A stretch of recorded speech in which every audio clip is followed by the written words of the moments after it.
Again, welcome everybody. My name is Lindsay Simpson. I'm the program administrator for the Center for Evidence to Practice. If you're not familiar with our work, we are a partnership between the Louisiana Department of Health Office of Behavioral Health and the LSU HSC School of Public Health. And our mission is to support the state in expanding access to evidence-based programs. We are really excited this morning to offer this webinar on implementing functional family therapy over telehealth platforms. This is a part of a SAMHSA grant that we are working on with OBH, and we have been running these webinars on implementing EBPs over telehealth platforms since earlier this spring when the pandemic started. So if you are not able to stay for the whole webinar today, I just want to let everyone know that it is being recorded.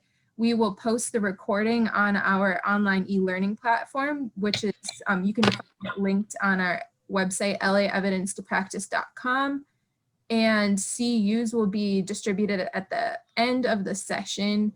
And in order to receive the CEU certificate, you have to stay for the nearly the whole 2 hours. Also, if you entered the training by call this morning and want to receive CEUs, please just shoot us an email because we won't see the phone numbers. We won't know who you are to get you a certificate. All right, so that's it on my end. I will hand it over to Dr. Michael Robbins and Dr. Helen Medoas. Good morning, everybody. Can you hear me? You wave at me. All right, perfect. I see Helen, I see Lindsay there. Guys, there are going to be a lot of people on this call, I hope. And so if you want to turn your videos off, that's fine. We won't really be able to have a chance to see many of you. My name is Michael Robbins. I'm from Functional Family Therapy, LLC, and I'm the Clinical and Research Director for the LLC. I have 32 years of experience doing FFT and still learning all the time. And 2020 has definitely given us an opportunity to learn new ways of thinking about doing FFT. So we're excited about sharing this presentation today. And so I'll let Helen introduce herself also. Go for it, Helen. Well, good morning, everyone. I'm Helen Medoas, and I see a lot of names that I know. As most of you know me as the Louisiana QA/QI coordinator, but I'm also an implementation specialist for FFT. I've been with the organization since 2001, working on mostly larger state projects, as well as doing consultation and training.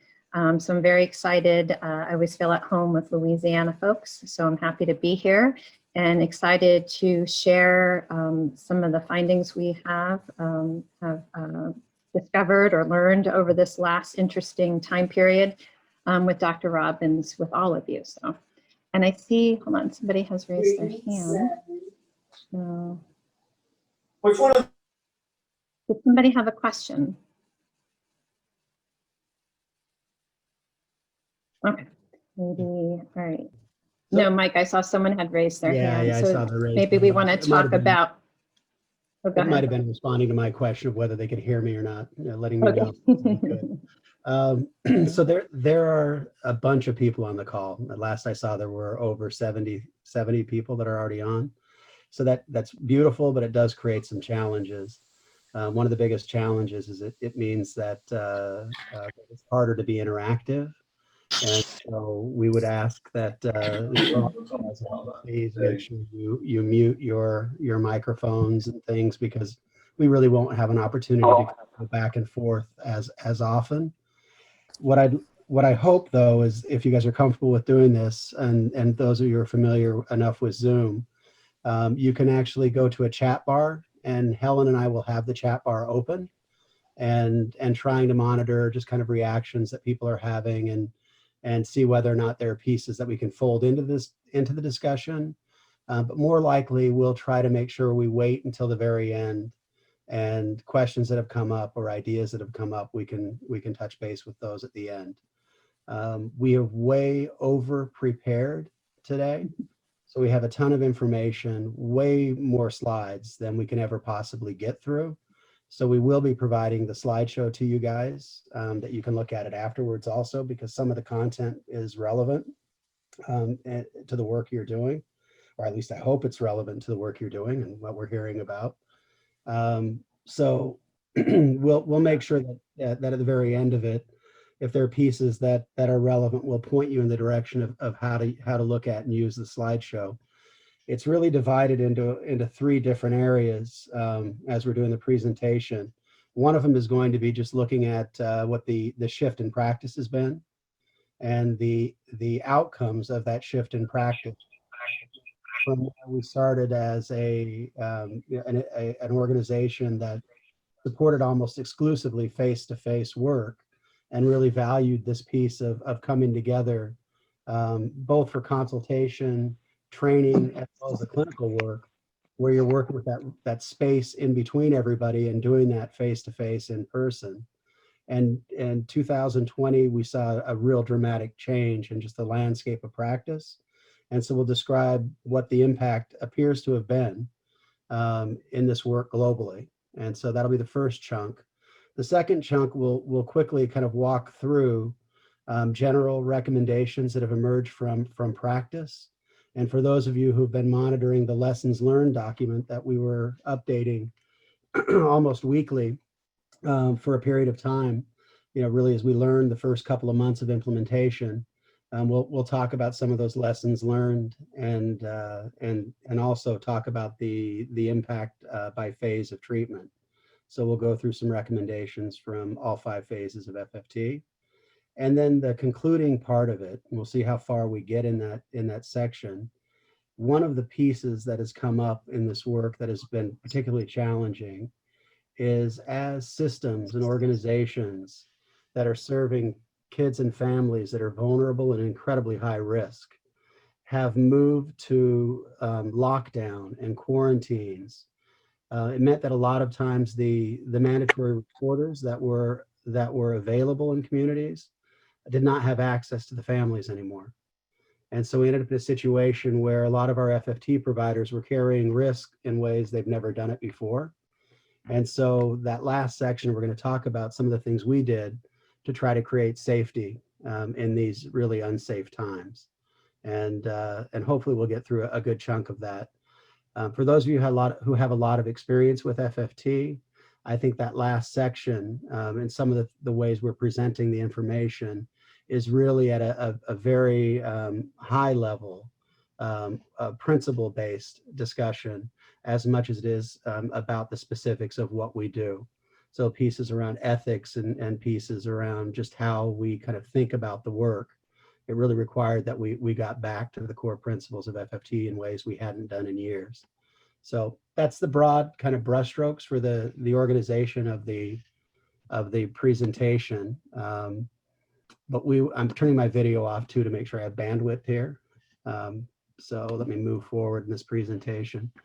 So in terms of the broad goals and key questions and focus for what we're going to be doing today is I'd like you guys to really be thinking about what you think about working in this space, working in a tele-platform, what you do during engagement, how you think about motivation, as well as when we should start generalization, and what we do during the generalization phase. What are targets and systems and things we're working with during behavior change, and how has that changed? And then as we move deeper into the presentation, pieces around misconceptions about FFT we'll talk about, as well as ways to consider context and how context influences our practice. In FFT, at our level, at the LLC level, we really had no plan for how to deal with a pandemic. We never considered it. It wasn't part of any of our decision making. We had no manuals for how to deal with a pandemic. And so in February, where we started to think about, maybe there's going to be things changing, there was still so much uncertainty in what was going to happen next. It wasn't clear whether there was going to be changes in travel guidelines. It wasn't clear whether there'd be changes in any practice guidelines. We were continuing to do face-to-face training into March. And in fact, we had around March 11th, 12th, we were in the middle of an externship in Atlanta that we had people traveling from all over the world attending that externship. Literally people from Australia, people from New Zealand, and all throughout the US were there. And it was really that deep into, into the year that we were still actually kind of doing a lot of business as usual. On March 8th, we had issued an initial letter saying we would start thinking about doing transitions to Tele-Services, but there wasn't a lot well defined inside of that, and we didn't know what the timeframes were going to be. But from the very beginning, our philosophy and everything that guided us was really more around principle-based decisions. What could we do to support teams and support systems to make sure that families receive the highest quality intervention that we knew we could deliver? We had very little experience as an organization doing Tele-Services. We had isolated areas where folks were actually doing it, but there wasn't a lot of work we were doing in this space. So our questions really pivoted quickly to what can we do to maintain fidelity to the model? How do we make sure the families get the evidence-based practice? So from the beginning, our focus was not on adaptation. It was not on creating something new. It was trying to make sure that even though we're using a different platform, the family's experience and the risk factors we were addressing were the same that we had done before. And to get to that place, it did require a tremendous amount of collaboration and some decisive leadership on our part. So we did not want to get in a situation of contributing to uncertainty about how FFT LLC was going to support people during this time. So we started to create timelines and communicated about those timelines in mid-March. So we shut down all of our face-to-face training and had timelines built on that right from the right from that mid-March timeframe. And we shut down all of our face-to-face to the end of April. Now, we thought we were quite visionary at that point. and it's, you look back at it, it's like, oh my God, we barely knew what was going on still. And we were anything but visionary. The reality was this really, at that point, was so unpredictable. And we didn't know what the future, like everybody else, we didn't know what it was going to look like. And ultimately, we ended up shutting down all of our training, face-to-face training, until the end of 2020. And we still don't know when that's going to open up on our end. But we felt it was necessary to actually give sites a clear and decisive communication from our perspective about what we would support and how we were going to support it.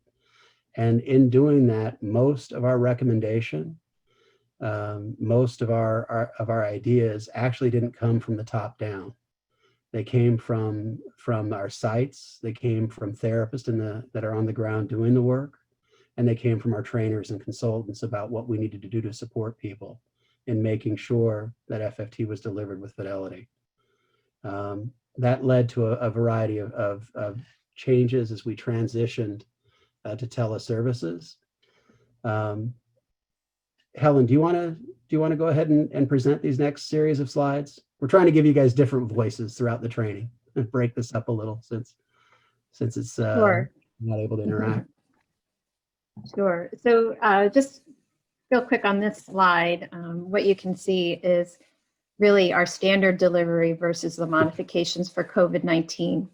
And they're pretty much similar all the way down, starting slowly looking at stage 1, which is, your new team setup, which I know we have a few on the webinar today, where most of the time, as I've talked to a lot of you, we come on site to do all of your trainings. Well, we move this over to webinar starting in March, even stakeholder meetings. And like I said, there's a few new teams on the call today that I know of. We normally are your guest at your stakeholder meeting, but now we're doing them completely webinar based, which is very exciting because oftentimes you can get a larger turnout that way. We moved into shifting our supervisor training, which is our year 2 training. So for those of you who are supervisors, you know that most of your training now is done through a webinar format. And then of course, our phase 3, stage 3, which is our ongoing maintenance phase, those meetings are also done via webinar now, as well as replacement training. And our newest is we're looking at a unique externship type of situation done via webinar as well. And I apologize on this slide. When I moved it from a paper into putting it here, it looks like I deleted that row there for externship. We actually, as Helen said, started in September, a virtual externship experience, and we had 3 groups of externs that went through their first week of that already, and they're moving into their second round of training, and it actually, it's challenging, but it seems that we're able to meet some of the goals there as well. I'm going to keep it with you, Helen, as we go through the next slides. Yeah, so Mike and I recently worked on an article that examined basically the same focus of this webinar. And we wanted to do not only descriptive and qualitative discussion, but we wanted to provide some data. And the data helps us get a sense of scope and consistency.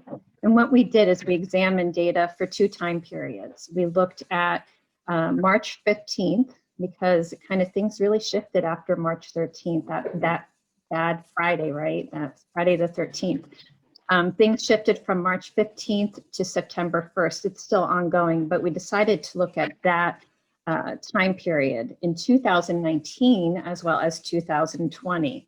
So what you see here is one of the tables in our presentation, and this is your demographics information. So just looking at the 2 time periods based on the number of cases closed only, so not including active cases right now in 2020, but all cases that closed across these 2 times, 8,820 cases in 2019, 7,728 cases in 2020.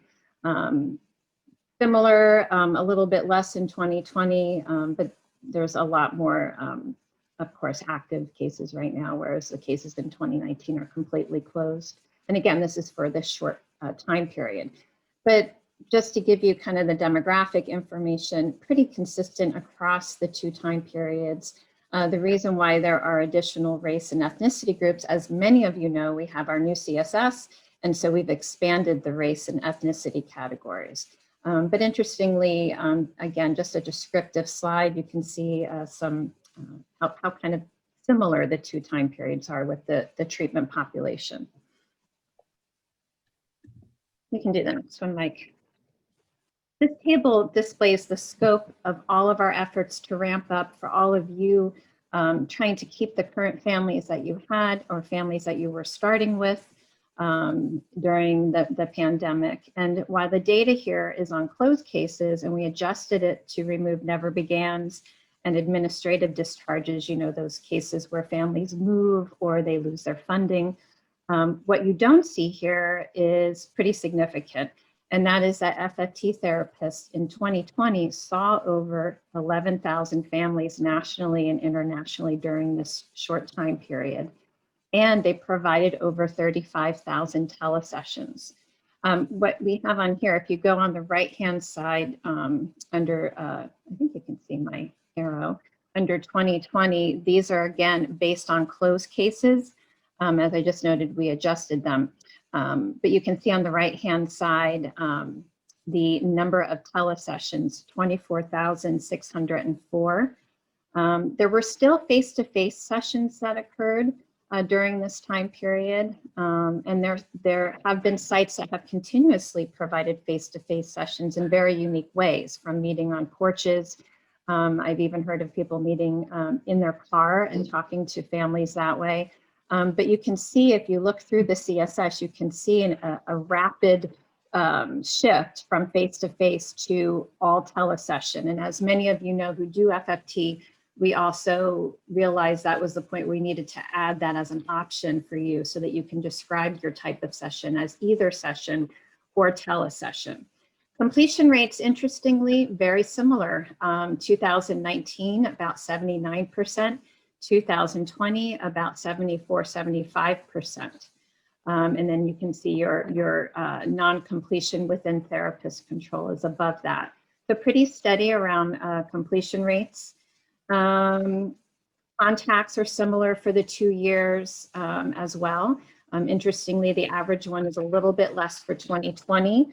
Yet anecdotally, we hear that people do a lot more reaching out, but there's also this idea that when you're reaching out, sometimes you're reaching families and able to start a session right away. So maybe that could influence those numbers.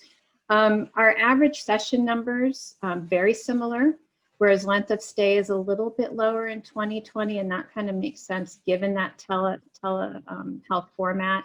Oftentimes therapists reported having more sessions, more frequency in their sessions, maybe shorter sessions, but more frequency to meet families' needs. And of course, many of you who are providing FFT now are getting that sense of now in the early part of the pandemic, it seemed like people had all the time in the world to do sessions. And now that school has started and many of the different systems, work, school, and other activities that families do have done their best to get back to quote normal. We hear therapists saying now we're having trouble trying to find time to schedule sessions again. So similar to before. So Mike, did you want to make a comment, or you made a red line there? No, I'm not sure how I made the red line there. Well, that's really neat.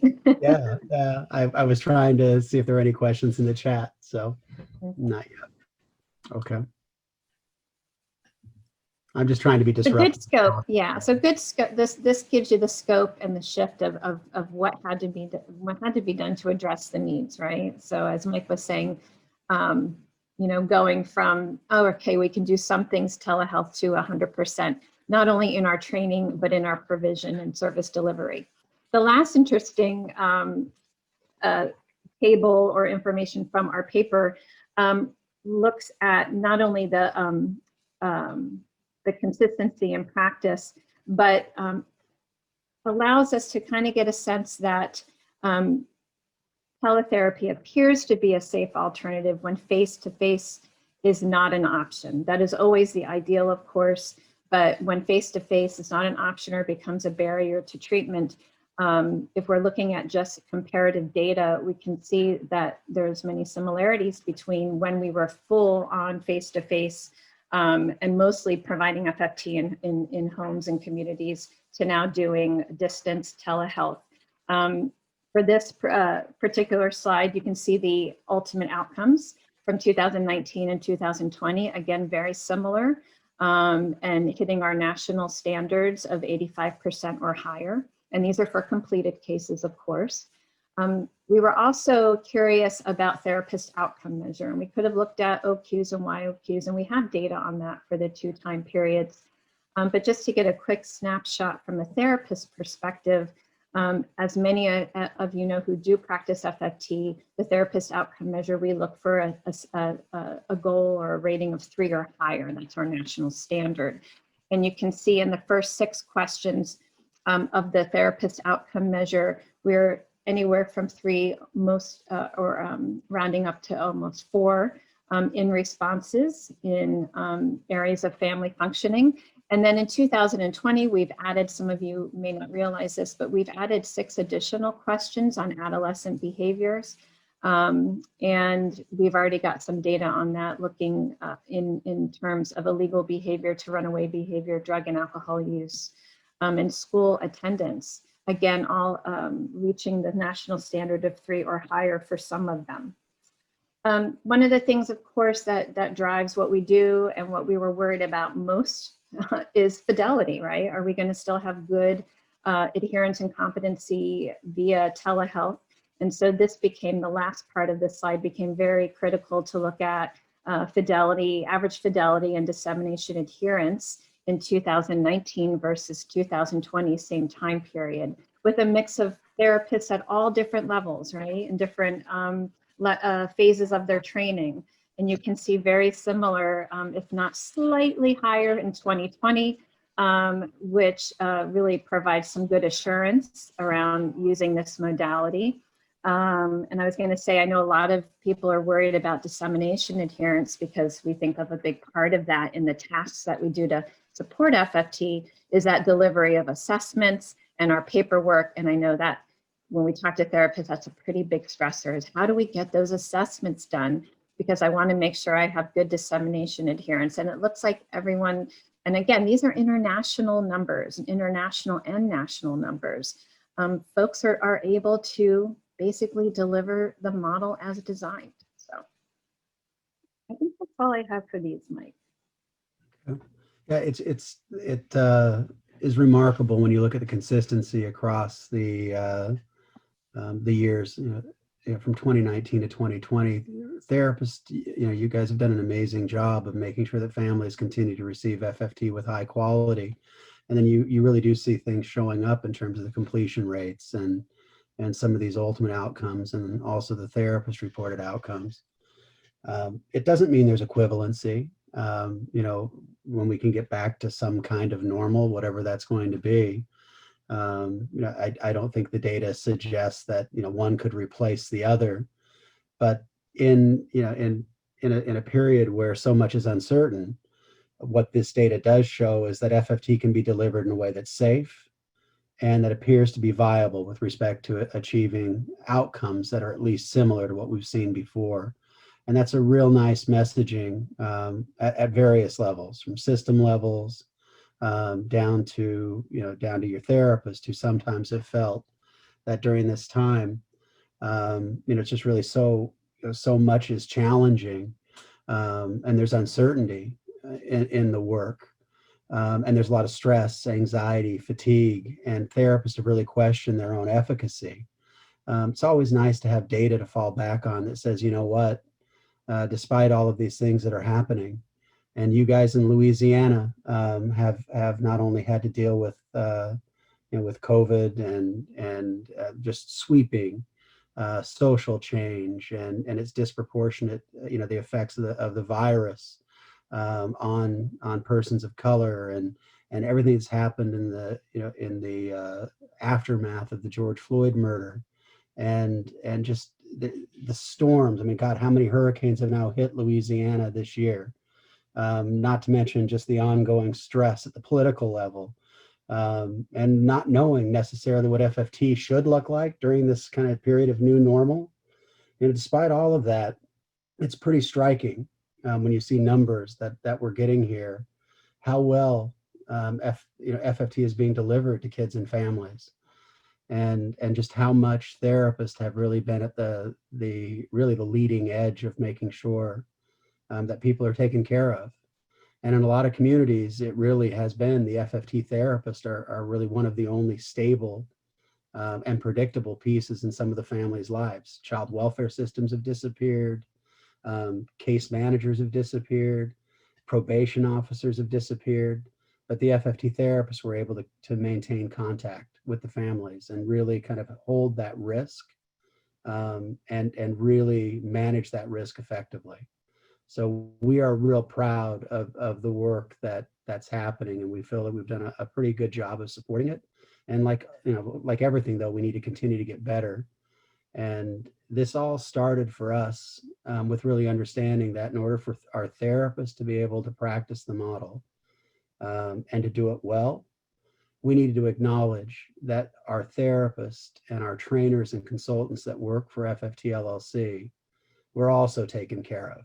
And so it became pretty intentional at our level to make sure that every single week we had a forum for all of our trainers and consultants to come together, acknowledge the experience, to really help them understand the stress and the anxiety and just uncertainty of the times, and then bring a much more mindful and intentional piece to our practice with our consultants first, and then with the therapists that we're working with, to try to show more patience, more openness, more respect for where people were at and the personal impact that the virus was having on everyone, and then using that as a bridge to then work with the families. So this notion of really taking care of the people that are taking care of families needs to come first.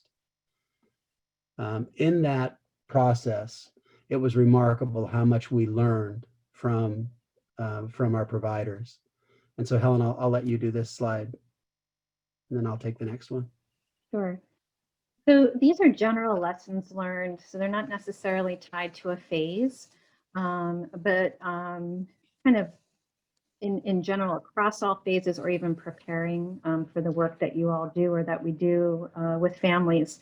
Number one, of course, was the secure internet access. And I know I'm talking to folks who have done some really creative things to try to reach families. I know some of the teams that I work with in Louisiana talked about, working in communities where, internet access is not always available. Some families don't even have computer access, let alone phone access. But when we did do it, people used a lot of different mediums.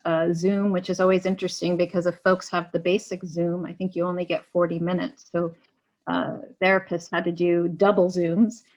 Folks used Microsoft Teams, Google Duo, Google Hangouts, Doxy.me, Facebook Messenger, FaceTime, GoToMeeting, Skype, WebEx, and WhatsApp, which is something that's used mostly overseas. But those seem to be the main formats or mediums that folks used for their virtual work. But the big thing is that therapists had to practice with that. And the practice then goes into therapists' confidence that this medium can work with families, particularly those families that started FFT and now we're transitioning to a virtual format. And that meant that you had to spend sessions working on technology, which was interesting in itself because a lot of therapists were really concerned about that. Well, am I really doing FFT if I have to spend 2 sessions helping families get comfortable with the telesession format? And we, as Mike said, we fully supported taking your time to do that because that was part of engagement, which Mike will talk about in a little bit. It was part of our ability to show, as you can see, number 6, confidence and fearlessness and openness about we're all in this together. So preparing families for the technology became a requirement to do the model. We also have in here something that's interesting, what people did with unused travel budgets from helping families with smartphones and tablets or computer systems to using gift cards if we can get sessions going, or small thinking of you care packages for families that we felt were not really comfortable with the medium or starting to pull away. Sending a meal, I thought this was a wonderful one, sending a meal to a family that it arrives when you're starting the session, or developing IOU cards for families for an agreed reward that folks can use if they get or meet a certain goal. Again, these are just what therapists, as Mike said earlier, feedback we got from folks. We're not suggesting that anyone has to do these, but these are ideas, particularly if you're worried about getting that outreach or getting families comfortable with doing telesessions or teletherapy.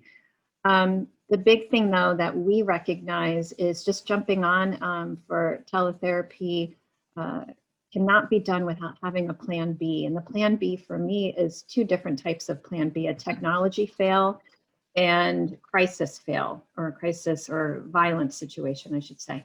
And we'll talk about that in a minute, but technology fail. What will we do if, we are sitting here and one of these storms come and hit us and, the session stops? What is plan B? Who do we call? When will we come back? How many minutes should we stay on the line until we realize nothing else is happening? And who could I call to check on you? Let's say, if there is a storm, hurricane, or something's happening. So these plans became very important around planning for basically technology disaster. Another lesson learned is finding a way to be yourself. No matter how we look at it, it feels different. It feels different to do this webinar. It feels different to do trainings this way.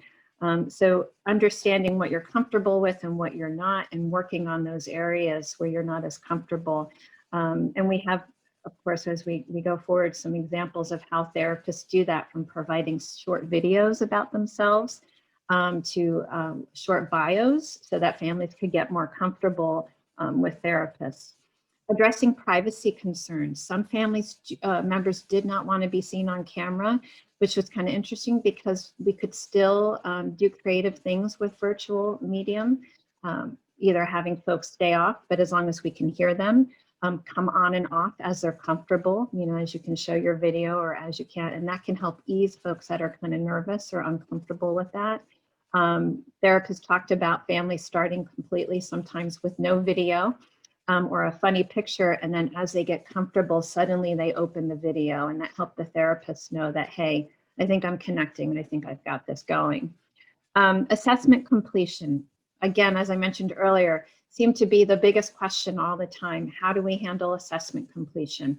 Number one, it's going to take longer than normal, and that is the big realization. And talking to many different teams, there may be a session, and in FFT, we always talk about trying to have our first meeting with the family, use the model in that first meeting, of course, immediately start getting into motivation. But assessments were taking a while, right, given the kind of situation we were in. So we had to slow down and say it's okay to take our time to do these assessments. They are critical for the work we do, to look at outcomes and family functioning. Some of the things that we did convert the ones that we've created into electronic versions.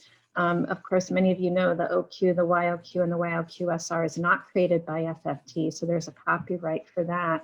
But the company does offer online assessments if your agency wants to purchase that. But other than that, our own assessments were converted into electronic versions. And if anybody needs those, please talk to your consultant. But some of the ideas that folks came up with, dropping off all assessments in individually sealed envelopes with return sealable envelopes. And this was done to ensure privacy and confidentiality. As we all know, we don't want one person in that family managing the assessments because folks may not be comfortable filling those out, knowing that maybe mom or a caregiver in the home is going to collect them and give them back to the therapist. Displaying the assessments virtually and having family members jot down responses and then texting or emailing them back to the therapist. Again, I say that understanding that's going to take time. Or using SurveyMonkey and other survey platforms. Some projects and sites put their assessments on like a survey, and then the family would get a link and they could go in when they're comfortable and fill this out, and then it individually gets sent to the therapist. So those were some of the ways people worked around the assessment issue.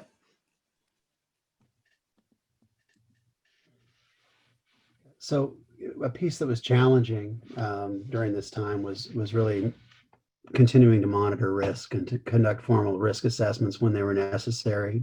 So suicidal, family violence as primary examples of that. So really planning up front, like Helen was just talking about, for what you do in these high risk situations was critical. One thing that that we heard from our sites quite a bit was for high-risk cases, thinking about increasing the number of contacts they were having with the families. So this did involve trying to think about ways to to even extend the assessment periods longer, have multiple times where you're assessing, like doing your family self-report measures, going out there face-to-face for them, practicing, using your practicing social safe guideline requirements for maintaining social distance, but at least getting all eyes on the family. But it also involved thinking about ways to roll in other services that might be available to help saturate the family with multiple contacts with mandatory reporters. So in many circumstances where formal systems still were ongoing for individual therapy or group services, we rolled the generalization phase activities earlier into treatment to make sure that we had multiple eyes on a situation, because there weren't that many opportunities to really see what was happening inside of the families' houses. For agencies that had more resources, we would hear from them about their taking food or other essential items, blankets, PPE equipment, and actually delivering them to the families. They would drop them at the door, just like you have a lot of your Uber Eats now. They'll drop them and walk away and then talk to you from 20 feet away. Our therapists were doing that from actually early in kind of mid to late March. They were doing this early in this process to really make sure they were getting eyes on the family, to make sure they were safe and things were okay. And this is in contexts where we knew there were mandatory orders in place for no contact. And yet when we're doing some of our sessions, you can see the folks that are not supposed to be in the home walking around the home. And so being able to manage the risk was really critical. So doing more frequent check-ins and brief contacts and sessions, even though the data that we presented didn't show that there were more contacts during this period, there may be a more subtle piece that was happening where the teams were spending more of their time and resources with the higher risk cases. And we just didn't have the ability in kind of the short term to do that kind of fine grain analysis yet. What we did hear over and over again was how critical it was to keep sessions brief and to be very focused. And I've heard it dozens of times from our trainers that the therapists have come back and have talked to them about how much more careful they have planned their sessions, and that many times this has given them the opportunity to even think about the model more and to understand the FFT model better than they did before this COVID piece hit.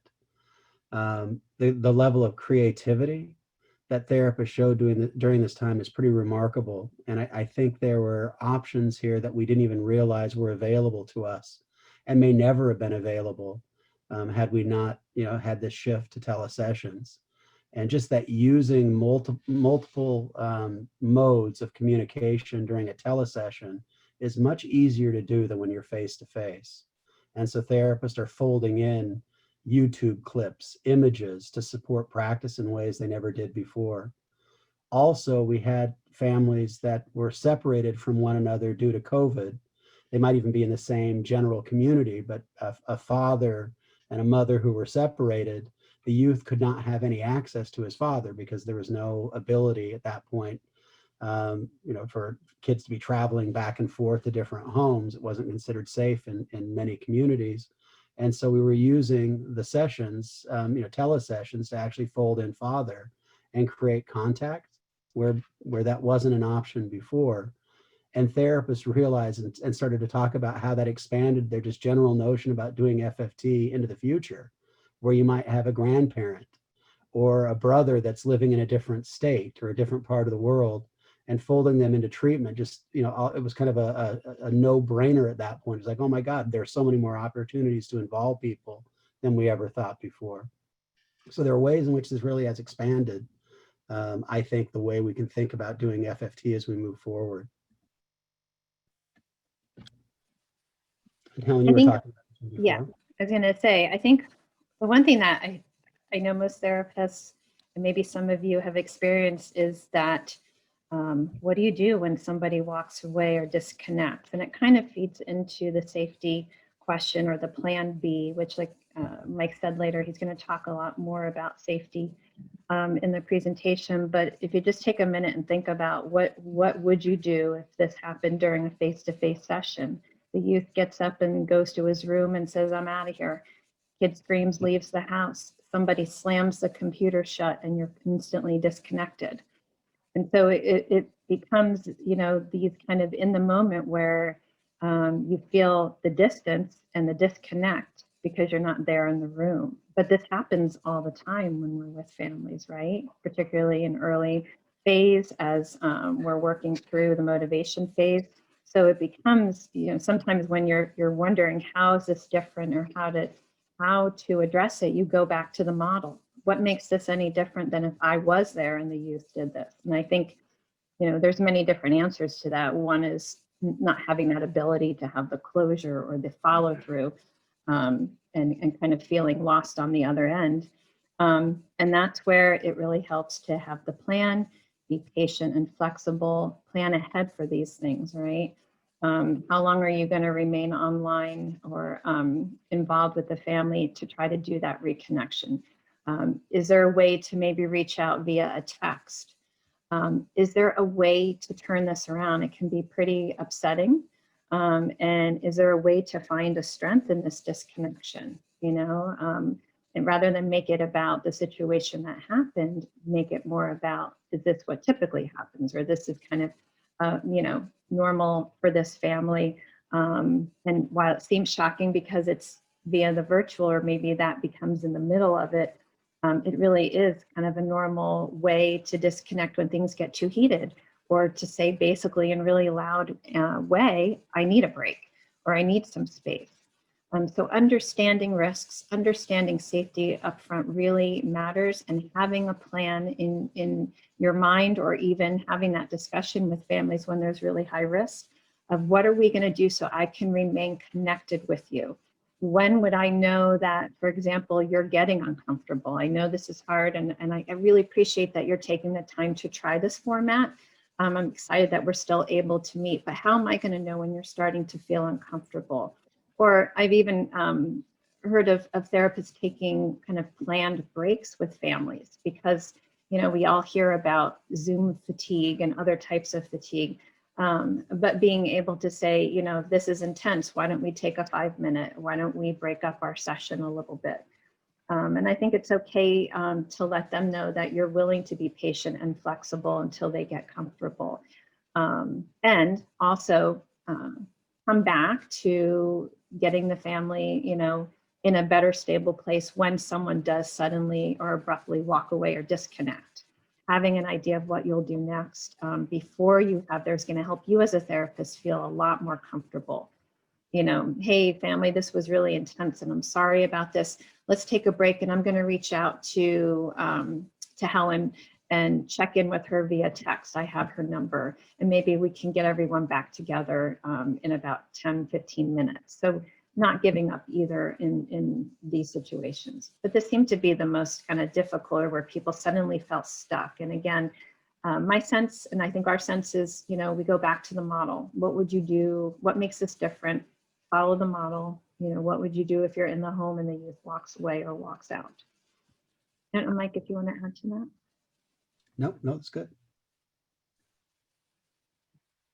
All right. So in each of the phases of FFT, for us, a big piece of this was, as I've said, and Helen just reiterated just now, it's what can we do to deliver the model as intended?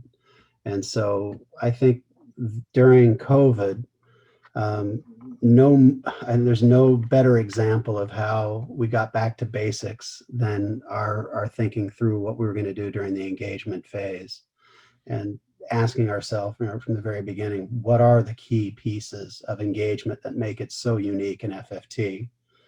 In a lot of our work, historically, engagement has involved multiple phone calls. In fact, it's been really the most critical part of the work, is reaching out to multiple individuals over many contacts before you ultimately get them involved in an initial session. And really coming back to this idea of what it is that I need to do as a therapist to have credibility with the families we're working with. How do I send them the message that they have something to gain by participating or engaging in this family therapy thing? And that does involve reaching out to multiple people. What was kind of unique here was sometimes the family members were all in the same home as we were doing that. Whereas before, a lot of times the families were kind of out doing their thing and living their lives, and it might take multiple times to actually get anybody on the line, and then multiple times to get the rest of them on the line once they were there. So learning pretty quickly that to have those multiple sequential contacts with family members, you want to take advantage of that initial call as much as you can. And if other people are there, really have that phone get passed around so you can have those conversations. There was a push, I think, for a lot of therapists to think about how we make that initial contact a motivation session, which created some challenges for people because we really hadn't got a hook in for all the family members about what they personally could gain by being involved in the process. And so if you think about what FFT is all about, this engagement piece of FFT does precede motivation, and it does so for a reason. And it's distinct from motivation for a reason. The idea there is, what does everybody in the family that is a key family member, a key player in the system, need to hear from me, that they see this process as credible, and that it's going to meet some aspect, some need they have personally. For some family members, that may be about the relationship. For others, it could be something entirely different. I just need to get the system off my back. I need to get my parent off my back. And so what is it you need to say to make sure that that person you're speaking with feels really, really heard, feels understood, feels that you're on their side, and that by connecting with you and connecting to this process, that they do have something to gain. And so slowing this down to have those conversations rather than rushing to have a first motivation session was critically important. It didn't mean we were waiting weeks, and we're going to still try to get in there and have that first session as close to the referral as we can. But we want to make sure we have those multiple phone calls to start building those sequential alliances with family members, because there's a real fundamental shift from what an individual needs to hear from you during the engagement phase and what the family needs to hear from you during the motivation phase. And so there's a pivoting that goes on that once you have them in the room, it becomes much more relational than when you're having those individual contacts during the engagement phase. We're always going to be strength-based. We're going to be relational. We're going to be looking for dignity, even during engagement. However, it's not about what do they need to hear from me about other family members during engagement. So we're not reframing other people to them typically during that phase. It really is, what do they need to hear to understand they have something to gain? This was incredibly important when you have high-risk situations that our child welfare teams work with, especially when they are working in contexts of violence, where there's been abuse of children, where the children are abusing parents, or where there's intimate partner violence. To slow it down, to make sure you're having multiple individual contacts to make sure you can provide a safe, relational intervention where you've really heard what the risk is. We don't want to do more harm than good. And so it's critical when violence is on the table or when there's that level of risk that we slow that process down and talk to everyone, because we don't want to be bringing a couple into a room together where the relational goals that we have might actually put them at increased risk. And I'll talk about that more when we get to the creating safety in unsafe times. Big challenges for a lot of our providers were that there was a shift in referral pathways. For many of our providers, they had embedded themselves inside of the systems, like being at the courts, being at case management meetings, and those meetings and that option for attending them in person was gone. And so a lot of our agencies had to really shift the way they link to families. And the better the relationship with the referral source, the easier that process was. But across the board, where getting referrals was a challenge, we found that strengthening relationships with the referral sources was just fundamental to success. Another big challenge was the loss of face-to-face contact. We would do the drive-by engagement contacts where you're not able to get anybody to pick up a phone call. It wasn't possible to do a lot of those drive-by meetings anymore. And so teams getting really creative about calling family members from multiple numbers, being creative about sending texts and emails in a way that maintained privacy. And then again, strengthening that relationship with referral sources to try to be able to make this transition. And it was just really critical that folks needed to understand that FFT LLC was as responsive as anybody in trying to make sure that you guys had the space to do your work and to do it well. And that meant, staying patient, because it might be that you just need to plant seeds for families right now, and that they might come around, after multiple contacts or after a month goes by. And we actually did find that teams got incredibly effective at engaging new cases into treatment, and it just might take a little bit more time to get there. In terms of new cases refusing services, like I was just saying, just take your time, be patient, don't try to rush into it. Take a moment, see whether the refusal has something to do with the medium itself. Maybe there's something around the Tele-Service that might be interfering with them engaging in the process. Early on, we had therapists talking about, well, maybe we could, engage them and just talk about doing the services later when, when the restriction guidelines are lifted. But the reality was is there was so much uncertainty about when restrictions would be lifted that we dropped that as an option and kind of kept to our same relentlessness that we've always had to continue to try to track cases and bring them in.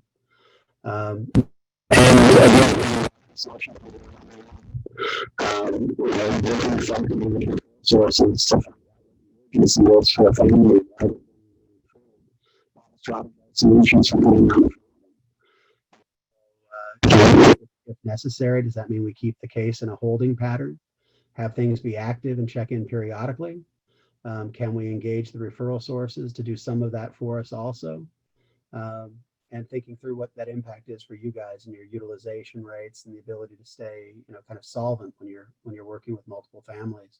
If you have a huge backlog of cases, you can go ahead and drop or keep somebody in a holding pattern and not worry about it. But if you have very few cases, you might want to continue reaching out more frequently. Always taking the time to find a hook for what people have to gain. Acknowledge the weirdness of the new medium. Expect frustration with the medium. And take your time to make sure that you're not only engaging people in a process of family therapy where you're now credible as a helper, but you can do so using a tele medium. And so the engagement process really expanded to not only think about your credibility as an individual, but it also was the credibility of the mechanism itself. And so there's a lot more conversations up front about the nature of the service and the structure of the service than we typically have in FFT. And that meant that a lot of, as Helen was saying, a lot of those, that first session where standard FFT is you move quickly from that superficial engagement focus to the deeper motivation, actually slowed down in the early sessions of Tele-Service, where people took time to explain the process, to set up the medium and to process it, where the camera is placed, how to be most effective in actually getting the information you need from families, and use that process to actually help you towards your motivation goals as well. We'll talk about that in a second. But a lot of it was thinking, how do you actually create a shared experience with family members around the medium itself that helps establish your credibility? All right, Helen, go ahead.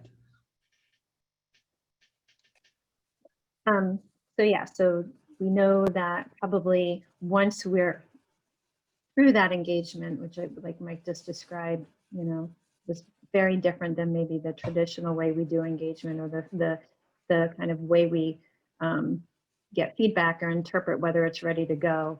When we got that family on, we move right into motivation phase. And nothing changes. We don't do anything differently. Again, we go back to the model. What does the model say? We want to immediately change focus, change meaning. We want to get that hook. We want to get people in. And by starting to transition between that individual focus to more of a relational focus, how do we do that? Reducing negativity, reducing blame, creating our balanced alliance, increasing hope. Again, all of those are connected and relate to each other. So, motivation did not change in any way, and we don't expect it to because of telehealth. But the important thing is how we go about doing it. And hopelessness kind of had more an intensity around it, because you've had not only, the normal family hopelessness that we are, trying to shift, but we also have hopelessness around COVID-19, our own and the families. And interestingly, there's a parallel there, and possibly a way to kind of connect with families around that. What does it feel like to be kind of in this situation as a therapist during COVID-19? Obviously, your confidence on how you're going to provide these sessions, are you going to be as successful, how effective and adequate can I be, especially when somebody walks out of the session, for example. So overall, there's not really a known for how this is going to look, but you all know how it's going to look in the community and in the home. So you're with a lot of unknowns, but so is the family, particularly early phases of the model. They're not sure how this is going to go. They're not sure if this is ever going to get better. So being able to draw those parallels with the family that we're experiencing kind of similar feelings, either outwardly or keeping that in back of your mind as a therapist, can be very helpful, and normalizing those emotions. One therapist noted to a family that was really kind of hopeless in the beginning about they had been waiting for therapy and finally got things rolling, and then it moved over into telehealth. And they mentioned, or they presented to the family, how would this be any different if I was there in person? And so really being relentless in trying to say, you know, I'm here to work with you. We're going to be able to do this together. We're going to use this medium. And it's, again, you can't help but emphasize, we're going to take our time to get there, and be patient around some of the things and the bumps that happen. But we still have to go there. And like I said, the hopelessness was probably, and probably still feels more intense than, you know, or maybe another layer of it than we might have normally experienced with families.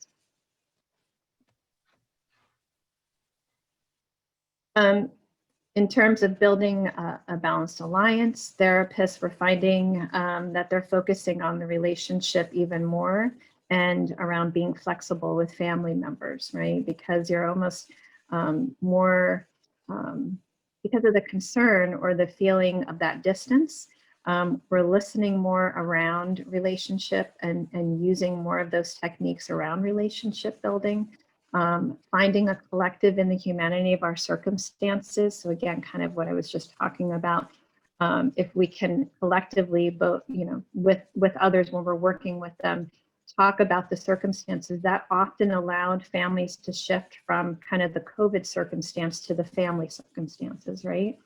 So, you know, how are these similar?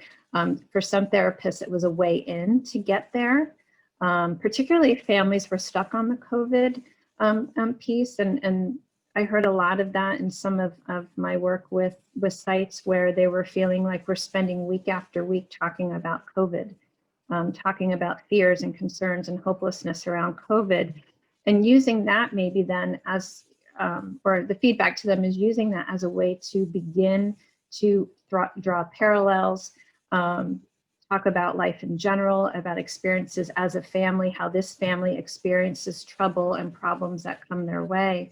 As we always say, families kind of organize in predictable patterns sometimes. And so using that as a way to get in there, to start to build alliances with family members, was at times difficult, but one way in that you could go. And then of course, having the we're in this together attitude. You know, when you have something go wrong or something weird happen in a telesession, it's a moment to kind of relax and realize that life happens, stuff happens. We're in this together and we'll work through it. And so almost modeling that for families, you know, without even getting anywhere near behavior change, right? But being to show flexibility and dealing with kind of unexpected things that happen, often led to opportunities to build an alliance with folks. Hey, this therapist is not going to give up. This therapist is still here for us.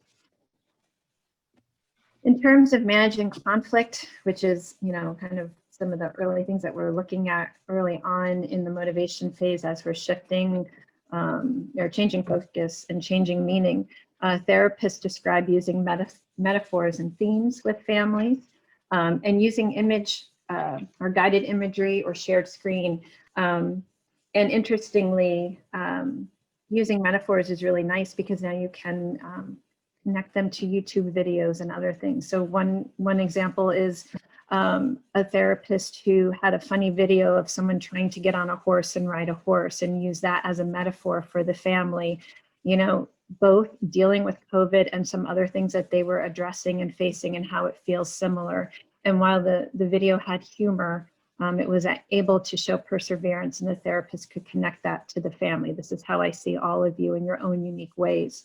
Another therapist used a video. There's some videos out there from astronauts talking about what it's like to live, you know, for days and days in tight quarters with no hope of getting outside, and using that kind of as a similar kind of metaphor and the imagery of being almost in a space station together and surviving and finding kind of ways to connect and also get your space. There was also a large increase in focus on language and words, which is pretty natural given a teletherapy format. Why we like to believe we're studying the family on the screen. If you were able to get them all on the screen in a way in front of the camera, which I know many of you found that was difficult, you wound up listening to words, right? Using maybe your auditory more than your visual. And for example, therapists describe finding things in language, right? For example, Mom, I noticed that you and your son use the same exact words to describe that situation, or you really have different ways of communicating. You to one person, you slow it down while you go straight to the emotion. It's like you're both speaking and working this through in parallel, but at different levels or different dimensions. So again, when you don't have the visual as strong, you're going to use the auditory, and people were finding they could listen for selectively listening to the positive more. Also for providing strength-based relational statements based on what they were hearing from families. Also have to amp up your activity level during this time. And that really helped, especially as these sessions get kind of intense, right? As you're going through trying different techniques around reducing negativity and blame through point processing and other things. It required therapists to really kind of get the family amped up, or amp up yourself to get the family excited and really think and jump in earlier rather than later. And that's the next one, blocking conflict earlier than usual, but also interrupting or getting in there a little bit quicker than you normally would if you were in the room where you feel like you have time, right? I think therapists describe often feeling like, I only have 20 to 30 minutes possibly, and so what can I do in that short period of time? Blocking conflict earlier than usual. Yeah, someone walks out, could, if you're not comfortable or you need a break or it's intense, as we talked about earlier, go ahead, join us from your bedroom. We can talk that way. We can still have the family together, but almost anticipating that. And that is where we talked earlier, understanding like, how do I know when people are starting to get antsy, uncomfortable? Being more planful and guiding the session that way might help you have a better outcome. Point processing based on content of communication. This is one that I wanted to read to you, a quick example that a therapist shared where the therapist thought that the youth was playing a video game during the call, so quote, called them out during that. And then the family got upset. Dad got in an argument with the youth walked away, Dad pulled the video game out. And so this is one of those moments where you're like, oh gosh, where do I go from here? And what happened was the therapist was recommended to go and talk about this in terms of this is what happens between the family, maybe around power struggles or tensions between family members. Maybe this is what the youth does when he or she's feeling disconnected, overwhelmed, or like targeted, and it gets too intense. So for this particular situation, rather than looking at something that the therapist did, use it as a point process, not necessarily to call out the youth, although like we said, the therapist had done that, but talk about how the father gets frustrated. And again, as I said earlier, using it as an example for where the youth might need space, and talk about it and keep moving forward rather than feeling stuck in that moment of conflict management.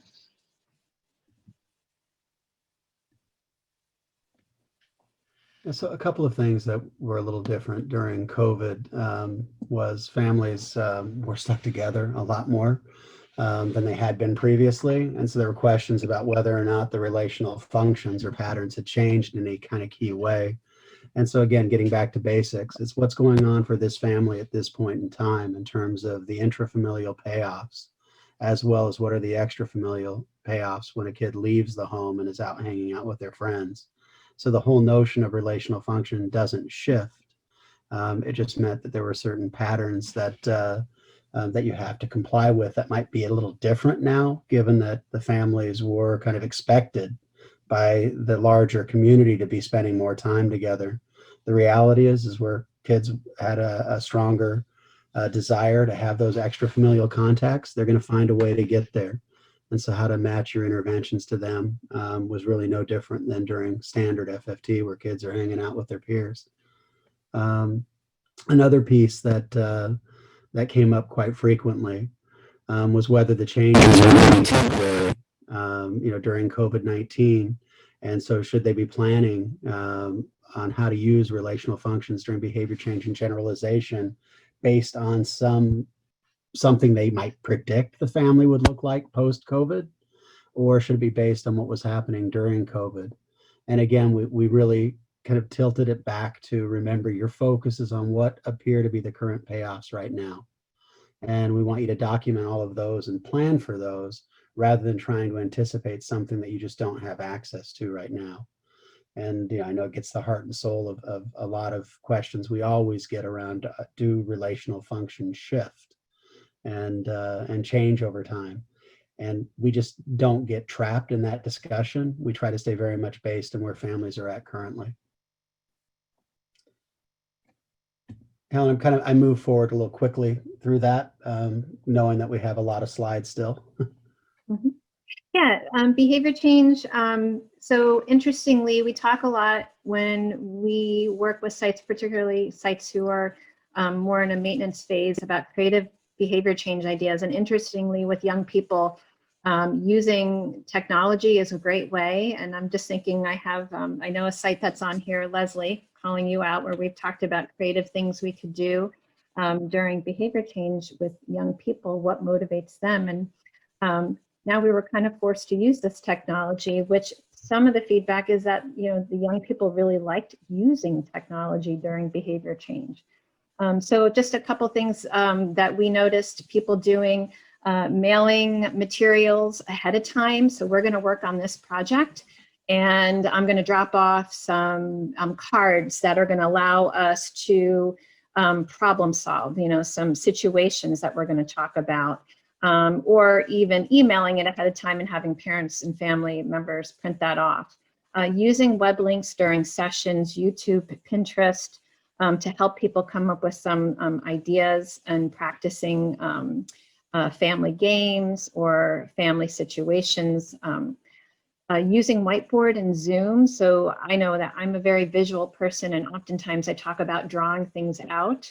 And you can do that with Zoom. I'm not sure about the other ones. I'm sure they all have unique ones that you can use. And what a lot of folks said, having a good touch screen can be very helpful with them. Being creative, scavenger hunts, having a family go find certain things, bring it back to talk about themselves, to open a chance for communication training around active listening or sharing or being able to talk in a way that others hear and give feedback. Family bonding, family brings a song that is their theme song, and then the therapist can use that as well to help when looking at moments of intensity or negativity or problem solving. We even have a youth who recorded his mom saying a very strength-based positive statement about the youth, because the youth would often go to this very negative place in self-talk. Particularly if mom got busy and wasn't paying enough attention, youth internalized. So having the ability on his iPad to be able to play mom saying that no matter what, I still care about you, or when I get busy, you're still the most important thing to me. So being able to do creative things, filming families doing a role play. The therapist can record the session and give it back to the family. To be able to watch some of the family practicing with the therapist's guidance, and then they can record it and do it again even after. And giving them resources. And please, if anybody needs any of these resources, we have them on the new CSS. And as those who've worked with me, I have a lot of behavior change resources that you can easily translate into using via telesession. It'd be great to hear back from all of you. I'm sure there's some unique things that you found really helped during this phase that worked well using technology. But anyways, there you go, Mike.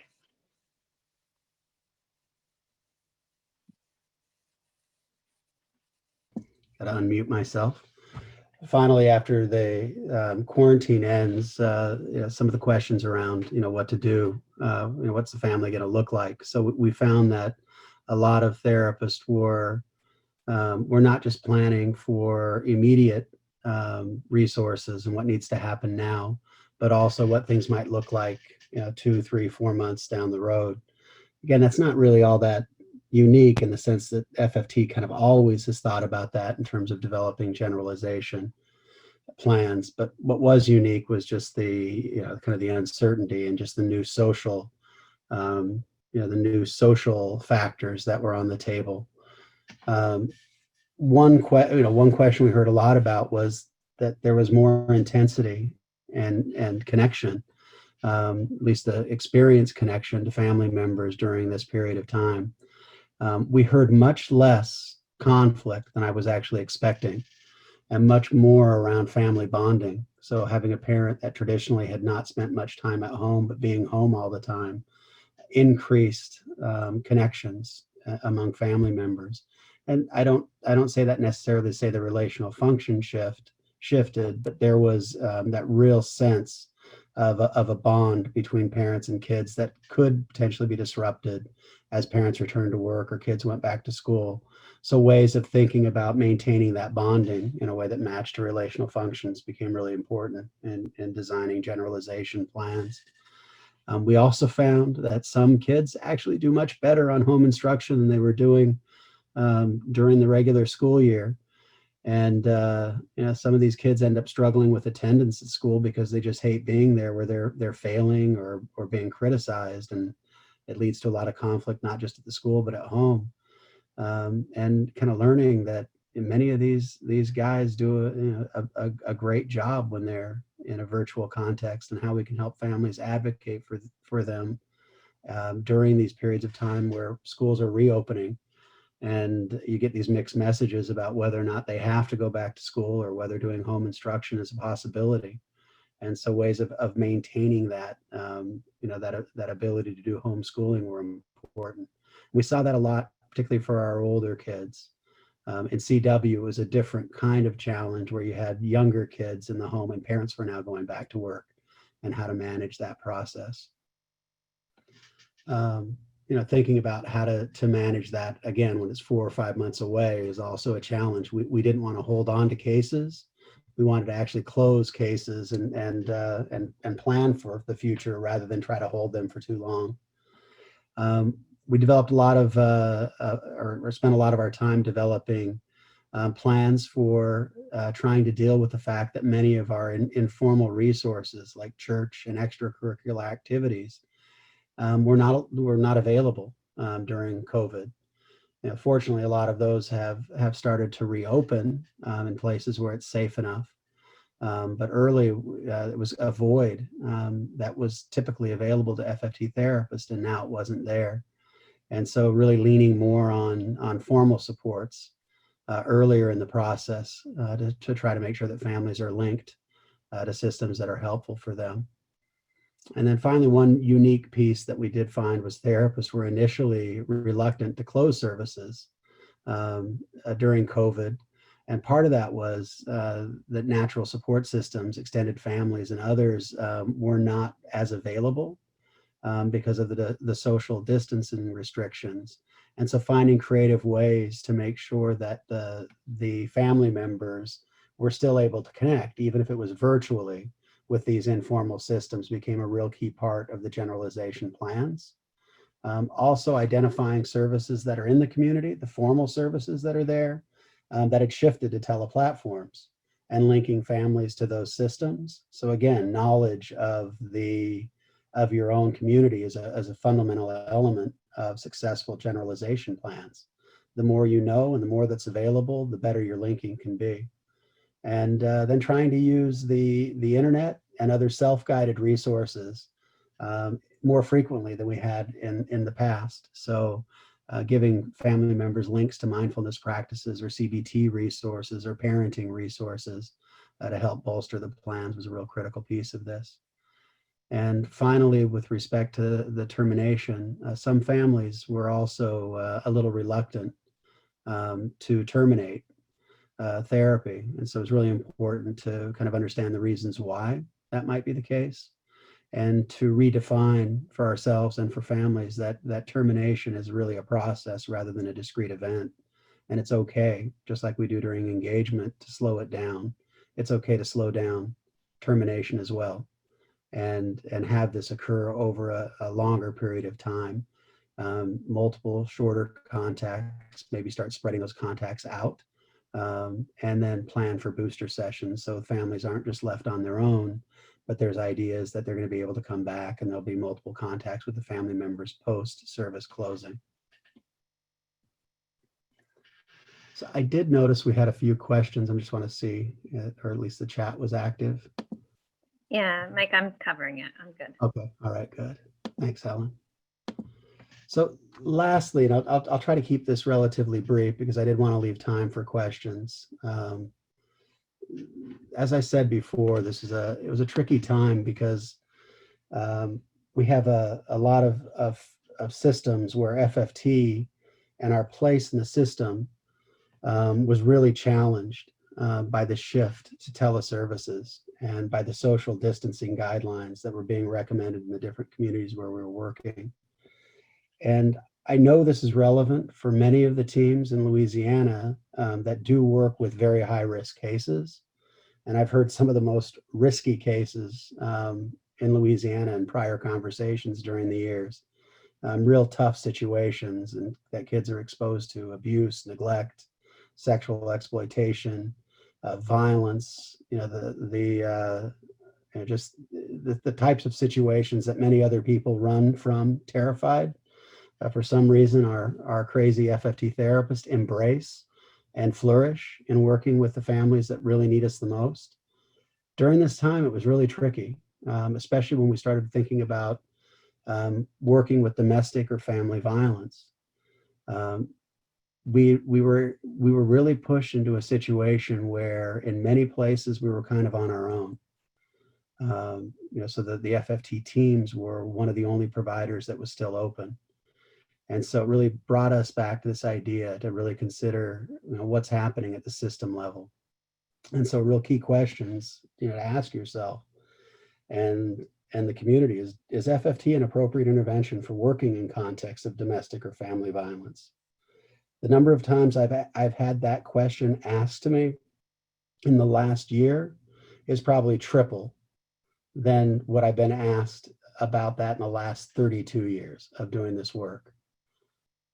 It's remarkable that FFT continues to kind of get pushed into this place of working in a space with people who are violent towards one another. And it really becomes critical. Is it safe to do relational work? And I use men here, not because women also don't use violence, but men use it more frequently and more lethally. And so it's really, is it appropriate to do relational work with men who use violence? And this is a relevant question to ask, not just in child welfare spaces, it's juvenile justice spaces, it's really relevant. And you see it in general mental health also. And we get asked this all the time, from work we do in New York City, to work we're doing in Sydney, to work we're doing in Louisiana. Who is appropriate for FFT? Then layer on top of all of this, in 2020, the realities of COVID, social justice, storms, fires, politics, and just the general tension that's out there. Violence and risk, people universally see as going up, even if the data doesn't always show that. People are losing their jobs. We know joblessness is linked to violence. People are experiencing more mental health problems, and we know mental health problems are linked to violence. So we have systematically and pretty assertively tried to define our work in this space, because we understand that in order to work with families that are at highest risk and that are exposed to multiple factors like this, it's critical for us to understand how we can protect safety and get better at protecting safety. Understanding that we're never going to be 100% effective, and then appreciating that because of that, We always should be questioned about what we're doing and why we're doing it. So we have no problem with people having doubts about relational work in this space, being critical and skeptical of relational work in this space, because keeping families together can be devastating and it can be dangerous. We also appreciate that by not working with them and by pulling people apart, it can have devastating results as well. So we have tried to do as much as we can to figure out how to walk this tightrope, to be able to really understand the dilemmas in doing this relational work. Are we exposing people to questions that they typically not only have to take responsibility for inside of the therapy room, but when they leave that room? And during this time, that room is actually not physical, it's actually in a virtual space. When you hit that button and you're off and you have no presence, what's going to happen now later when they're having this conversation in their homes? Are there risks that in our eagerness to try to help people, we're going to hear about abuse, we're going to hear narratives inside of our sessions that when we're no longer present, family members are going to be punished by a perpetrator? Historically and traditionally and even currently, models tend to operate more on this exclusionary principle, where you're going to separate a perpetrator from the victims, and the perpetrator then is brought into a place where they need to acknowledge their behavior, accept responsibility for their behavior, change their behavior, and then maybe you do some relational work. And when you know violence is on the table, it's confirmed violence is there, that kind of makes sense. But what do you do when violence and this high level of coercion is suspected, but it's not acknowledged, it's not known? Is our responsibility to pivot, to increase our focus on assessment? Is that our lane? Does that pull us off model? Are we in a space now where we're not really experts on risk? So do we just say no? We're not going to do work in this space. We're not going to work with intimate partner violence. If you don't have somebody that's already clearly acknowledged and is ready to change, and the system has defined it as safe, you shouldn't be doing the work. Is that where we should be at? The reality is that would leave many families on their own and without help. And that was definitely the case during COVID, where systems were making these pivots, assessments were not occurring. Families with high levels of violence historically and currently suspected or known were being left without services. And so our FFT providers were ended up picking up the slack in these situations. The system started leaning into FFT as a frontline intervention for working with family and domestic violence. We have some systems that's been the case for years, where the threshold is actually quite high for violence. Some of our teams in Australia, for example, 100% of their cases have some level of active intimate partner violence in the cases that are being referred for treatment. That's striking. What are the expectations in those contexts that are being put on FFT providers? I'm just thinking about your own work when you're wondering if violence is present, and how you're going to respond. It's just critical, and it's so challenging in this space. Are you being asked to take on new responsibilities because of this? Are you now being pushed into a role of investigator or assessor or therapist? Are you the one who's responsible for creating safety? Yeah, we're always mandatory reporters. Yeah, we have ideas around safety plans, but are you the only one out there? Are you filling the case manager's role or a probation worker's role at this point? What we found is the stronger the relationships that we have with referral systems and child and social welfare systems, the easier it is to manage these questions that I've been raising, and the more effective we can be in providing FFT to the right families and in the right way.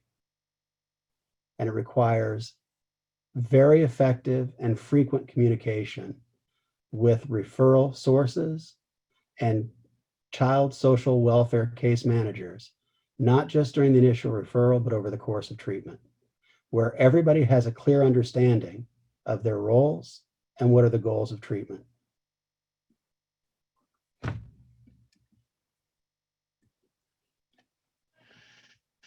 During engagement, we started to really talk about misconceptions around FFT. In systems where FFT is being asked, or the system is leaning towards FFT as a viable option for intimate partner violence, one of the misconceptions that a lot of new teams have about FFT is that FFT does not support any individual contact with family members.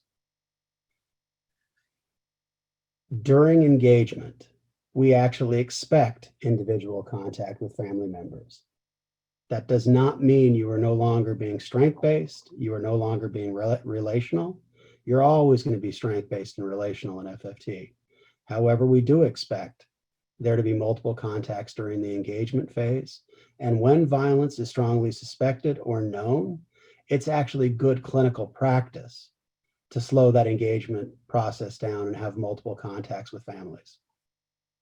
In doing so, we're never going to let perpetrators off the hook by reframing. That's not the point of reframing. FFT does not let anybody off the hook for their bad behavior. We also don't blame or judge them for it. Our reframes actually acknowledge the devastating impact of awful behavior and find dignity in the person themselves. It never lets people off the hook for bad behavior. Another myth around FFT is that by focusing on the family and patterns, we somehow can end up blaming non-offending parents or kids, the victims of violence. If you are doing bad FFT, then you end up blaming other people. If you are doing FFT with fidelity to the model, you're acknowledging the devastating impact of violence on the survivors. You're also not trapped by the violent behavior itself, where that becomes the only thing you're focusing on. That violent behavior has to be eliminated, and it is that violent behavior is being exhibited sometimes by just one individual. The other people are not being blamed for that. By shifting to a relational focus does not mean we're blaming everybody. Another myth on FFT or misconception about FFT is that men cannot be in programs that address violence and control while participating in FFT. So FFT, historically, we've talked about excluding kids that are gang members, that are violent, that are using drugs, that are delinquent. What we know from the research is when you put those kids in groups and you do not have mechanisms in place in those groups that track deviant group processes, you can increase risk for kids. So we have historically recommended that youth, when they're referred to FFT, are not actively receiving a group intervention or another evidence-based treatment. But historically, we've had parents that have been involved in FFT that are in their own individual therapy, that have their own substance use treatment they've been involved in, that are involved in AA or other programs. The reality is FFT does play very, very well with other programs. When it all falls on us to decide when and what types of services are going to be delivered, we tend to try to hold those off to generalization rather than starting them earlier. But FFT has no problem working simultaneously with a family where a man is already engaged in his own treatment program to address his own violent and coercive behaviors. That does not mean that FFT can't be done. It's absolutely possible for those two to occur simultaneously. And that really does feed into that last little bullet point there, that FFT is a standalone treatment and other interventions are not necessary. FFT may be a standalone treatment for a large number of kids and families, but that's not an accurate statement. We will fold in other services and work conjointly with other services and bring other services into our generalization plans into the future all the time. One of the unpublished clinical trials that I'm still hoping gets published at some point, it compared FFT to group therapy for delinquent substance using kids that were also co-occurring, where there was co-occurring depression. And what we found in that study is post-treatment, the youth in FFT were much more likely than the youth in group therapy to access a psychiatrist to address their depression in a planned way. And in that 1 year post-treatment, not one of those kids had a crisis where they were suicidal or where their depression led to a level where they needed to be hospitalized. In the group intervention, there was not a single kid that accessed planned treatment for their depression. And there was about 10 to 20% that actually had a suicidal behavior that required hospitalization or some kind of crisis management. I might be off on the percentage there, but it was statistically significant. We planned for that in generalization based on a risk factor for a chronic recurring problem like depression. So we don't consider ourselves as only a standalone treatment. Some kids maybe, but for others, we're going to bring in other services as needed. I'm going to conclude with just one other piece here, and we will give you guys this full slide set. We'll come back to some questions once I'm done with this slide. So this last piece of it gets into that process about what about other services. Back up here. Let's see if there's anything else here that I want to mention.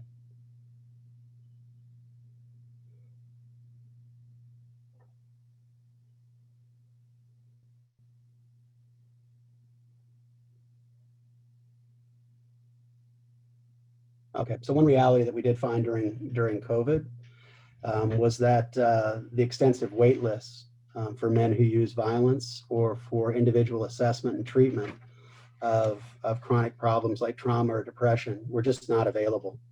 And so our teams had to get really creative about making referrals to services and providing treatment for these particular areas that were problematic. And I'll give you one example here to give you a sense of just how creative teams became during this time and how we maintained fidelity to the model. We had one family where the father was actively psychotic, and was his violent tendencies were increasing. His behavior was becoming more and more acute, not just for the psychoses, but also in terms of his propensity for violence. And so we actually engaged the child welfare system and even called the police, and both systems did an assessment, and both systems said that he was okay to remain in the community and there didn't need to be a hospitalization. He increased his violent behavior, and it did result in the police having to get called. And they again took him out of this time they took him out of the community for 24 hours, did an assessment at a crisis center, and he was deemed safe again and was brought back out into the community. Trying to engage him into a formal treatment process was impossible because there was no one who was providing trauma, depression, no one was providing psychiatric services in this community at that point in time. We ended up having a therapist from a different FFT team provide individual therapy to this man for a period of time during treatment while the FFT therapists continue to do their work. So we cobbled together an individual and FFT focus based on the availability of resources in the community. And it's something we wouldn't have been able to do without this notion of doing work via Tele-Services, because the therapist that we engaged was nowhere near the same community where this father lived. I just recently learned that this case is being closed and closed successfully. The father is actively engaged in his own treatment and is doing incredibly well with respect to his own psychotic behavior. And the level of risk inside the family has moved to a place where the child welfare system no longer deems them as being a family that needs to be seen in treatment. They're being taken off the roster in child welfare. So it gives you a sense of just how much the lengths you can go to try to be creative to do this work and still maintain fidelity to the model. I'm going to stop it there, even though we have a ton of other slides, but I'm just going to show you the slides that are available. That way that you have some context for them. So we do talk about considerations during the engagement phase when you're working in context of high risk. And that's the next couple of slides here are just around ways to think about your work when you're in this space, and how to think about effectively engaging while you're in this space. And on this slide here, FFT or any relational based work is not recommended when you have characterological or intimate terrorism where there's high monitoring and surveillance, extreme threats, extremely controlling behavior, things like monitoring cell phones, looking at all the receipts, tracking, where somebody is at every single moment of the day, controlling bank accounts, those kind of pieces. It's high risk to do relational based work in those contexts. When it's more situationally expressive, a relationship-based intervention like FFT is appropriate. So critical to think about the nature of the violence when we're deciding who we can work with. And then as you move into that space, just thinking about how you do FFT, how FFT is compatible with most ways of approaching DV or intimate partner violence, but that it does require us as therapists to really be able to not really have any kind of attachments to any family member, but rather be connected to the entire family. Because working in this space does push your buttons, and it's very easy to become blaming in very subtle ways. And so having therapists that are have the courage to be able to sit in this space and show respect, even though you might not feel that respect towards individuals, but being able to show and behave in a very respectful way, it's just critical to the success of the work. And that does require being able to call out and talk about with depth the elephant in the room. If you're going to be working in a violent space, violence has to be on the table. It needs to be explicit. Otherwise, we're colluding and creating a silence that's going to put families at risk. And then finally here, there's some ideas around how you can do work in this space that have been shown to be effective when you're doing relationship-based work. And the notion of doing subsystem work with a couple, and just ideas about the types of strategies that we've used at the family level and at the individual level. So this is all available to you guys in the slideshow that we'll provide. We'll go ahead and stop there and take questions.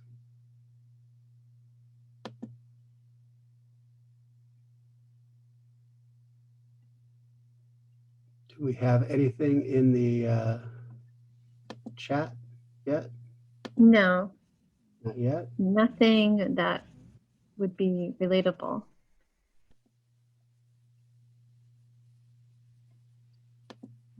We have a whole bunch of you guys. If folks want to type a question or just ask a question. Yeah, feel free to take yourself off mute if you'd like, or just type it in.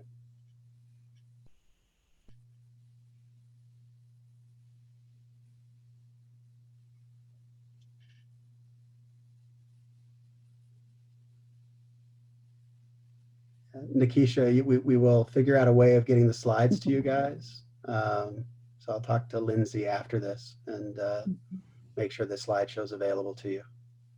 Okay, thank you. Is there a website with behavior change ideas?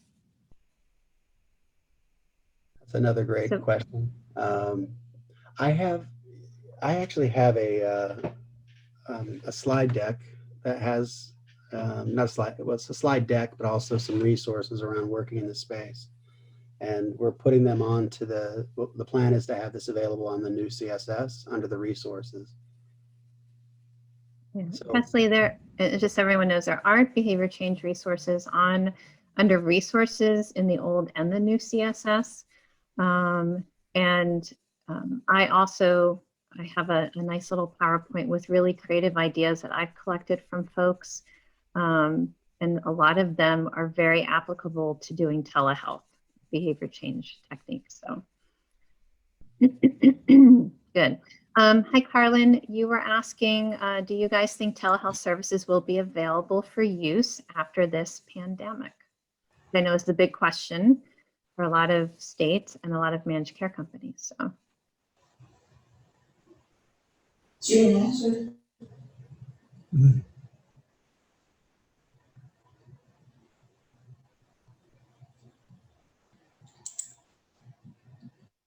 you want to go into that more, Helen? No, I'm sorry. I was reading down. I'm sorry. Yeah. I think at this point, and I think you said it earlier, Mike, we know that we're here for the duration of the year. And just Mike mentioned it earlier, but I don't know that folks, it hasn't always come up before COVID, but we're states where we have families where getting treatment to them is a barrier just because of where they live or the ruralness. We have looked at telehealth as an option. And that's what Mike was alluding to in the beginning. We had kind of a prescription for the best way to do it. Thinking in terms of making initial sessions face-to-face, once you have established that engagement, motivation, being able to move into others. But I know that we're talking at FFT about what this might look like after December 2020. I know that managed care companies are also considering keeping telehealth as an allowance and a billable service, but my sense is they're going to tighten and they're going to tighten it up quite a bit. They kind of, at the height of the epidemic, let anything fly, right? I mean, we all had that experience of, yes, you can do FFT over the phone if you really need to. We'll pay for whatever it takes. But I think I'm starting to get feedback they're going to tighten that up a little bit, but they are going to allow it as a billable service. And I'm sure they will come to FFT for some kind of just guidelines around that as well. But I imagine you're going to hear a lot more about it as we move forward. So.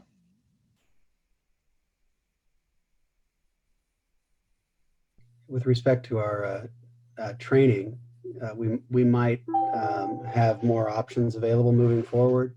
We're already considering ways to support the practice, based on the lessons learned during this. I'd mentioned that despite the fact that the results looked really good between 2019 and 2020, we shouldn't be fooled into thinking there's an equivalency. There's a real strength, especially in relationship-based work, to be able to have more access to different the different channels of communication, and you're just not able to do a lot of that via the Tele-Service platform, and especially with these high-risk cases. So we'll continue to be supportive and have this as an option where it really makes sense, and where doing any face-to-face work is just not safe. And so we'll be exploring that to try to make sure you guys are able to have different options available to you. Like Helen said, the systems have been flexible. They're probably a little less flexible moving forward. I actually hope they're going to become less flexible, because that means that we're starting to control the virus better. Once that kind of drifts a little bit more into the background, I think we want to see more and more of that face-to-face work occurring. Training wise, we've had a lot of success around the replacement trainings of bringing large groups of people together. And so we'll probably be using some of this moving forward in that context, some of this, the webinar based training. But boy, it's been a big loss to not have the consultants face-to-face with teams. And even though we're able to deliver materials and we think we're being incredibly effective, there's just a relational element that we think we're missing out on, not just with being able to have a presence on the team, but also the team being able to do more of the role plays and the review of cases that is just more intense when you're able to be face to face.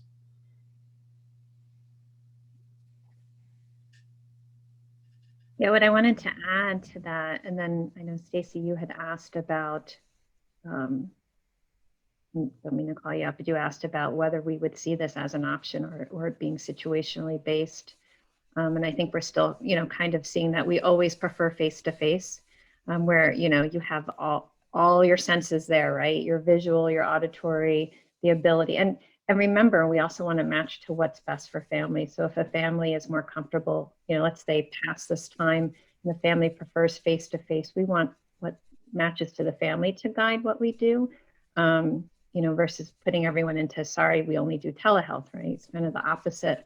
But I think there'll be some flexibility around that. And I also wanted to add, what's been really interesting, and I don't know if everyone has noticed that, but this notion around engaging or linking services earlier than later works really well sometimes without a Medicaid system. But what do you do when you have a Medicaid system and you can't have, you can only have one service at a time, or you have to space services out. So I think the good news is that the state's very open to those discussions around, what if we do want to engage a service sooner?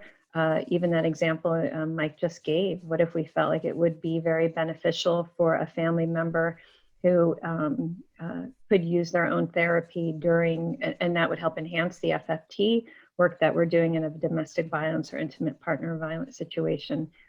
So just to let everyone know we're aware of that, and that might be something to talk to as well.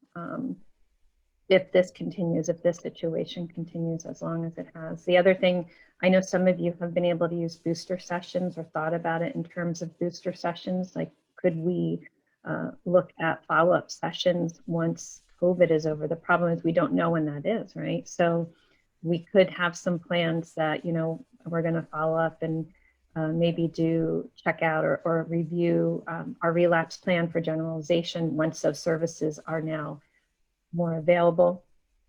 So I think some of you have been able to do that depending on the managed care company and depending on the authorization that you have too. So hopefully we can talk in terms of flexibility as well with managed care companies around some of these ideas that will help families. We'd have time for one more question, if anybody has another.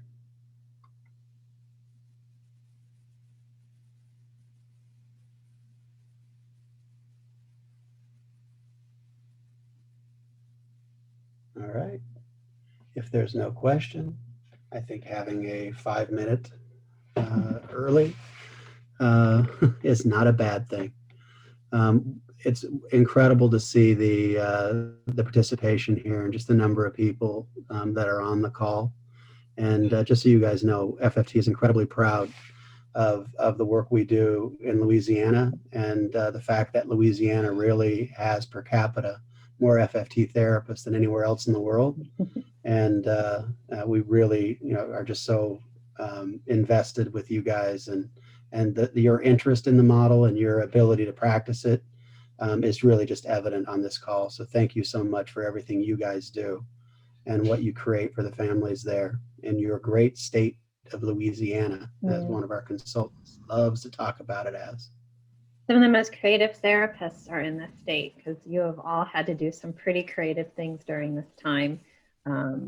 Always putting families first and doing, like I said, I think somebody in one of the teams is the one that did it from their car, because otherwise the family would not get FFT because they didn't have phone or internet service in some of the real rural parishes. So that's being relentless and fearless too, in some ways. Hopefully distance, I know they were keeping distance, but kudos to all of you for making it happen.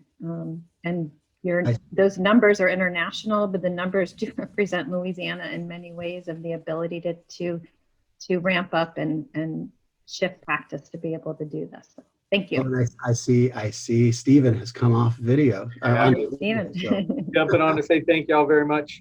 Always good to hear your voices, and appreciate everybody tuning in. So Lindsay will take it from here with certificates and making sure the recording gets loaded onto our website. But appreciate you taking the time to do this, Mike and Helen, and hopefully we'll see you all soon. well, thank you for creating the opportunity. We really appreciate it, Stephen. And thank you, Lindsay. Yeah, thank you Yes, so thank- much, Mike and Helen. This was an excellent presentation. I see a few folks called in by phone. So if you called in by phone and would like a CEU certificate, please email me. Otherwise, we won't know who you are.